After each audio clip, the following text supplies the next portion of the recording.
वंचित बहुजन आघाड़ी और कांग्रेस का गठबंधन जाहिर होने के बाद से कुछ नेताओं की और कुछ पार्टियों की नींद उड़ी है और वो किसी प्रकार से इस गठबंधन को बदनाम करने के लिए प्रयास कर रहे हैं। मैं उनसे कहना चाहता हूं कि आप कितना भी इस गठबंधन को तोड़ने की या इसको बदनाम करने की, इसको खराब करने की कोशिश कर ले, ये गठबंधन टिका रहेगा और एक साथ मजबूती से इलेक्शन में हम अच्छा रिजल्ट लाएंगे और मुंबई का महापौर हमारे गठबंधन का ही बनाएंगे। आज सुबह से 16 सीटों को लेकर मीडिया में एक बवाल मचा हुआ है और नकारात्मक तरीके से वातावरण निर्माण किया जा रहा है। हम उनको कहना चाहते हैं कि कांग्रेस और वंचित में एक समन्वय है, संवाद है और उसी के चलते हमने एक दूसरे के साथ ये सीटें अदला बदल की है, एक्सचेंज की है। हमने सुबह ही उनको बताया था कि अगर इन 16 सीटों पर आपके पास अच्छे उम्मीदवार है तो आप आपके चुनाव चिन्ह पर उन्हें लड़ा सकते हैं।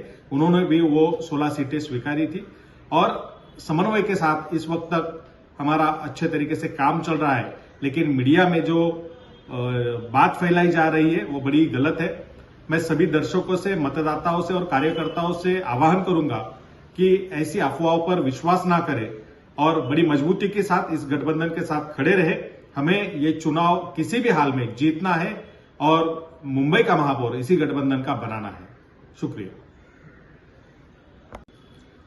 वंचित बहुजन आघाडी आणि काँग्रेस या दोन पक्षांची मुंबई महानगरपालिकेसाठी आघाडी जाहीर झाली त्या दिवसापासून अनेकांची झोप उडालेली आहे।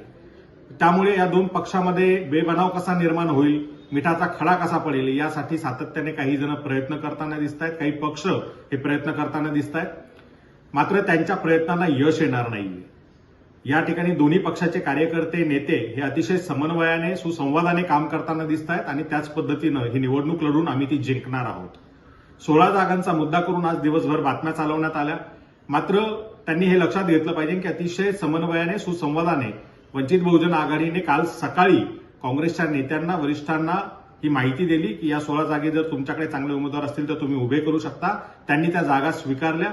त्यानंतर काही ठिकाणी त्यांनी उमेदवार त्या ठिकाणी उभे केलेले आहेत। त्यामुळे या सगळ्या गोष्टींचा उपयोग करून कुठेतरी लोकांमध्ये संभ्रम पसरवणं हे सत्ताधाऱ्यांनी थांबवलं पाहिजे।